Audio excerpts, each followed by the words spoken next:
this video I'll show you how to make a Nightwalker miniature for D&D.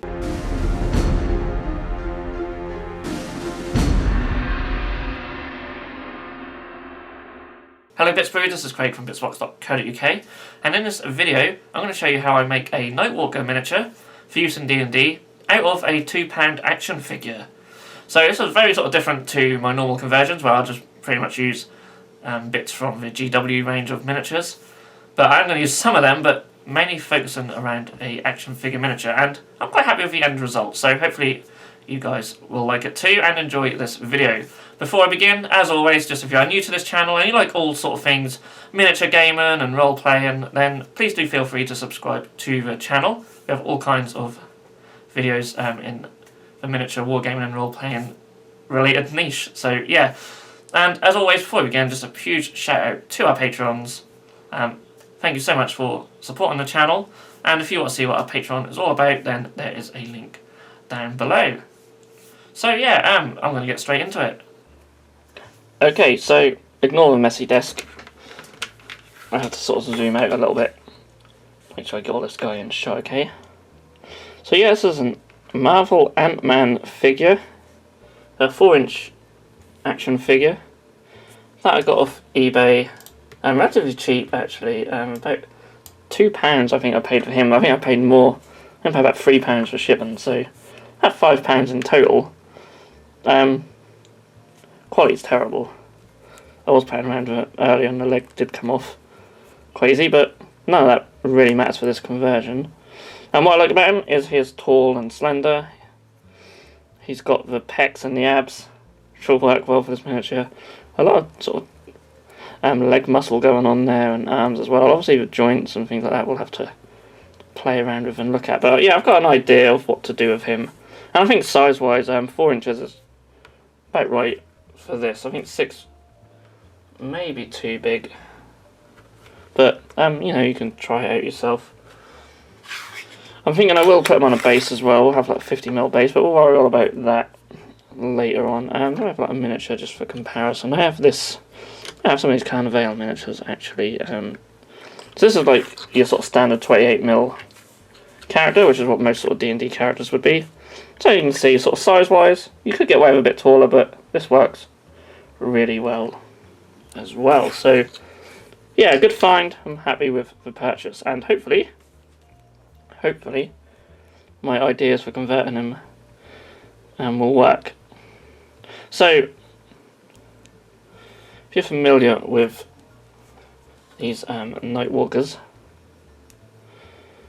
then actually their legs are sort of like that. They sort of bend the other way. I haven't got much give to really sort of do much with them that way, so forgive me that I will have the legs more just human.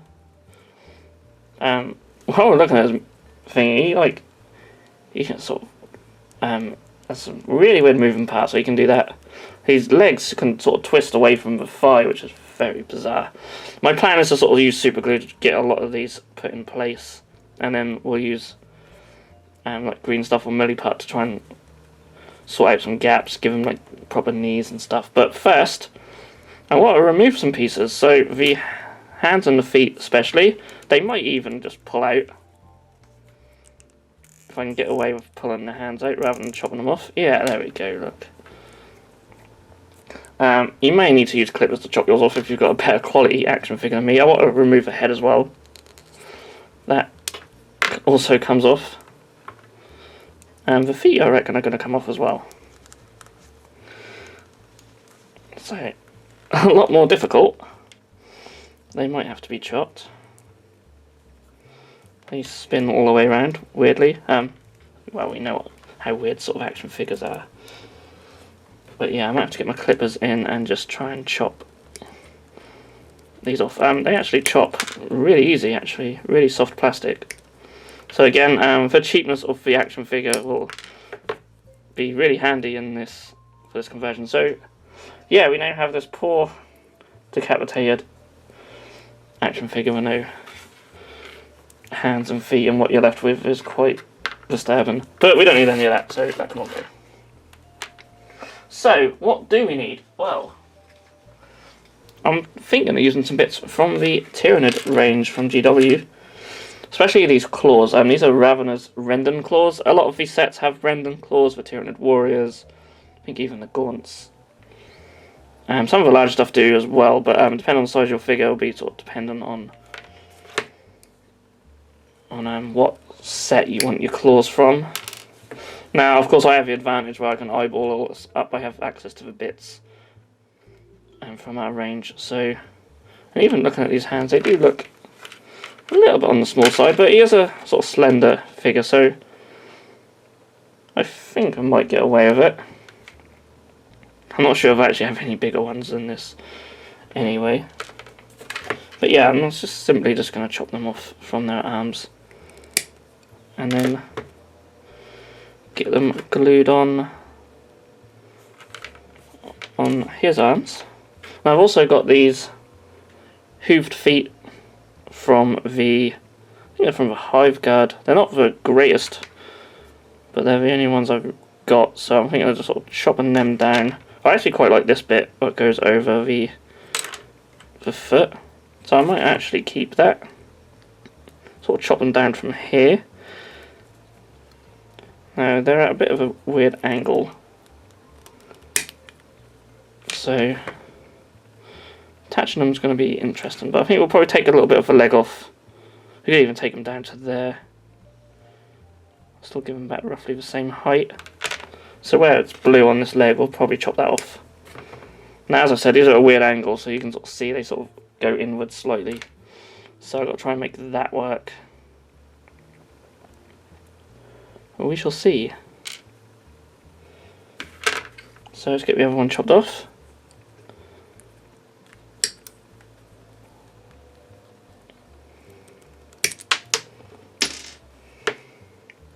And yeah, so yeah, I'm going to chop these legs off at this part here. That's roughly where this blue line is. And you can see, like, these actually chop easier than the GW bits do. So very soft plastic.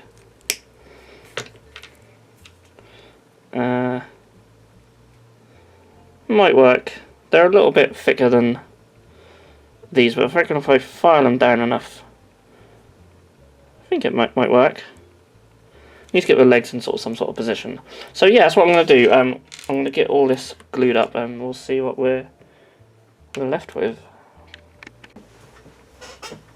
Okay, so this is how he's looking. I've glued him on a base as well. Now I was looking at sort of some older artwork and miniatures for these as well, and you can actually just have like normal feet on them and normal sort of legs, so they don't have to be sort of bent back with hooves, sort of demonesque. But I'm really not a fan of the old miniatures or the old look at all, which is obviously why I'm creating this. But yeah, I mean, the hands could be a little bit bigger, but you've got to work with what I've got here. And he sort of does look like he's sort of trying to break in a new pair of high heels a little bit, sort of walking a bit funny, but I think he'll be fine once we sort of just some like milliput or whatever on there. I quite like this pose as well. It's sort of quite sort of haunting, sort of. It's hard to explain, but hopefully you guys like the pose anyway. I've just added some little bit of super glue to certain joints as well, just to make him a bit more stable. I don't want him to be something that I can just change the pose of, especially once I start painting him. And of course I've got to add, as I said, milliput and stuff, so that will make him stay in position as well. So I spent the last sort of 20 minutes trying to figure out what to do for a head. I had an idea originally. I was going to use something from these little skull sprue, but the size is just way out. Like, this one's quite interesting, but it's way too big, and all the other stuff is quite cool, but way too small. I then thought about the Demon Prince from the Chaos Demons, and the heads are so nice, but as you can see, just a little bit too small. I mean, they might work, but for me, they're just slightly too small. So I sort of rummage around, see what I've got, and I actually found this head. This is from the Sylvaneth Treeman set, I believe. And you get several heads in the box, so I don't have one spare. Now the horns are quite massive, I haven't given a shot at it. So maybe I'll try and do something with them, but I think the head, or at least the face, there's no back to it. It seems to work quite well, and it does have this sort of Nightwalker sort of horn and look. You don't want obviously too much detail on the face. So I think that's pretty cool. I'm thinking, one thing that's really annoying me is this ball joint on here. So if I can, that might actually have metal inside. Can we chop it? Okay, so I'm gonna have to keep that on. I think that's probably got metal inside. I could get a heavy duty pair of clippers on if I really want. But I could keep that on because what I'm planning to do is put this face on and then sculpt just the back of the head. So it'll be a big blob of milliput or something. Hopefully that's something I can achieve. I'm not a great sculptor. I'm sure anyone who's watched my videos will know that. But it's something I want to do. I'm really going to have to try and get rid of this. So I might just get... I've got some heavy duty clippers that I'm going to try. I haven't even used them yet. So maybe I'll do that. Okay, so as you can see, I've maybe it's that way. I've chopped that bit off. That's just really annoying me. So yeah, I think I'm going to go with this head. I've just had a look around to see if there's anything I can use for alternative horns. I've got nothing that's the right size. I'm not going to sculpt my own. So maybe I'll just keep these. Make it look quite imposing. I think it'll fit the theme of this miniature. No trouble. Now again, looking at sort of older artwork, they don't really have sort of horns as much. I really like the sort of current artwork for them. They're really cool. But you know, D&D. Use your imagination. So you haven't got to strictly follow artwork or such. But yeah, I quite like this. So I'm thinking I'm gonna try and glue it on and sculpt whatnot. So yeah, it's gonna be interesting. We'll see. But yeah, I'm thinking if I can get that glued on there, I can then just sort of sculpt around it to make it sort of look like a head. Okay, so here he is with the head on, and I've used some milliput at the back just to give him a bit more of a head. Now it's not actually glued on, so it may fall off while I show you this next bit. So as you can see, I've already started using some of my leftover milliput to try and fill in some gaps and make the arms and legs look a bit normal, shall we say. So yeah, essentially what I'm doing, I've got some green stuff this time, just to show you this example. I thought I'd show sort of both sort of modelling putties. Milliput's fine. I find it a little bit too sort of flaky sometimes to work with. It doesn't stick as much as green stuff do. But I do find it just a little bit softer than green stuff. So there's sort of pros and cons to using either or. Use whichever one you prefer, of course. And if you are new to using modelling putties, then really it's just whatever you can get your hands on. And yeah, you can see where there's like little bits here. I'm just going to press the putty into just to cover that up. And you want it to be as smooth as possible. It is easier to smooth out the milliput. And then I'm just sort of taking the back of my knife just to sort of keep these sort of muscles. So hopefully you can see that okay. So hopefully when that's dry, that'll sort of blend in. Now of course once these are fully dry, these are still curing at the moment. But once they do fully cure, you can file them down, and that'd be really good around these sort of areas to keep it nice and flush. And hopefully, when it comes to painting them, it won't be too easy to spot where all these sort of gaps have been filled. So that's the plan. My modelling putty skills leave a lot to be desired. So, but yeah, essentially I'm just sort of going like this, covering up them joints, and then when it's dry, just file it down so it'll be nice and flush. And then when I've done that, I'll be back. So here's how he looks with all the gaps filled in. I've used milliput for most of it, but thought I'd just show you guys with the green stuff. You can see, like, whatever you use, you get a pretty good result. Now, of course, I keep saying that my sculpting skills, or lack of, leave much to be desired, but as long as we get these gaps sort of covered up, hopefully he'll look okay. And I had a little spare bit of milliput just stuck on the base that could be used for a rock or something. So I quite like this pose. And the next step is to spray a black primer on him, so he'll start looking more like a miniature and less like an action figure. So this is how he looks after having a black spray. So I just use the Army Painter black spray, but you can use any miniature black spray. Citadel one works just as well. Now I'm just going to do a series of dry brushes on him to lighten them up. Now, in a lot of the artwork he's sort of bluey or purpley, and I quite like sort of more purple. So I'm going to take some Negroth Night. Now I've got quite a large dry brush. I'm going to dry brush this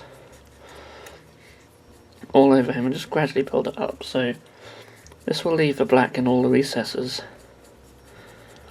but just give him this sort of slight, very dark at this stage, but I'll just give him this sort of purple on his flesh.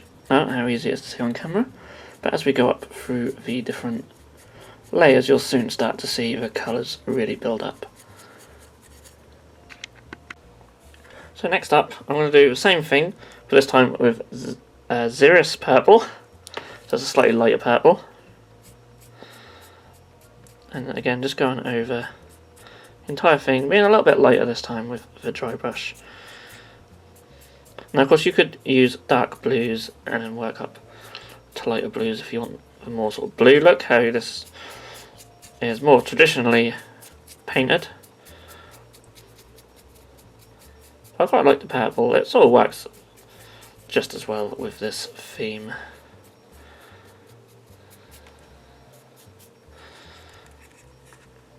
You see that's really starting to build up the colour now and help bring out these details, all his muscles and such. I'm deliberately missing the hooves and the claws as well, as I want to keep them black. And next up we're going to take some Gene Stealer purple, so this is much lighter purple, and doing exactly the same thing again, but this time being even lighter on the brush and just hitting more of the raised areas and the face as well. I'll do these branch horn things too, and again just get the more raised muscles on the legs and arms.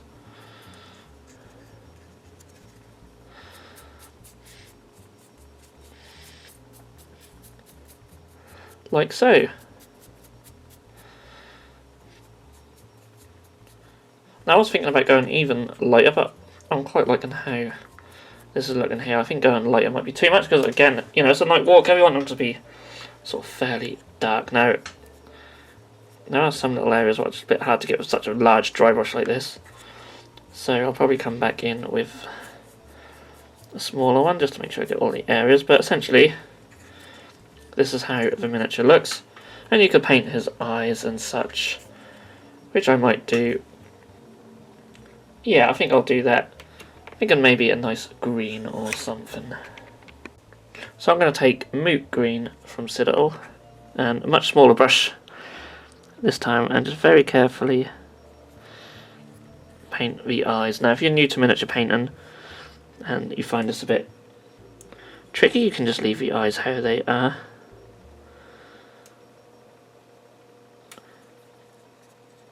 I've just been very careful there. We put these little green dots in the eyes, so they stand out very nice. And yeah, that is essentially it. I'm going to move the camera just so we get a bit of a better shot of him, and I'll be back.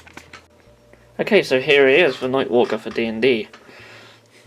Now I could go even further and highlight up on the claws with a grey or something, but I decided to leave him as this. For D&D miniatures, I try not to put in as much effort as I would for other tabletop miniatures, as I don't use them like very often. Like, he'll probably be used once in the campaign and then never to be used again, so I don't try and put too much time and effort into these. But even, you know, that said, I really like the end product. I think it looks really cool and will be a formidable foe for a party in the future. So there are a few pros and cons of using the action figure. You can still see faint lines for all the joins. You know, I could spend a long time trying to fill in all of these, but again, you know, as I said, I don't like to spend too much time on D&D figures that are only going to be used very briefly. There's this little area here where there's sort of no detail, which is sort of where his sort of pants were, shall we say, his underpants. Apart from that, though, I think it's a very good size miniature. Finding a suitable head was tricky, but I really like the one that I've ended up with. I think it's very cool. The hands are probably a little bit too small for my liking, but you know, they work. So that's probably the cons, but pros, I think, you know, very cheap, £2 for his action figure. He looks pretty cool. He's going to stand out on the table, and you know, the bar's set pretty low, but I think he looks so much better than what miniatures what are available out there. And yeah, as I said, the bar is very low. I've only seen a couple of Nightwalker miniatures, and they look awful. So yeah, if you want something cheap and cheerful, very quick and easy to do, very quick to paint. I actually think the sort of milli pattern green stuff work. That doesn't look too bad now he's painted. Still not perfect, but came out alright.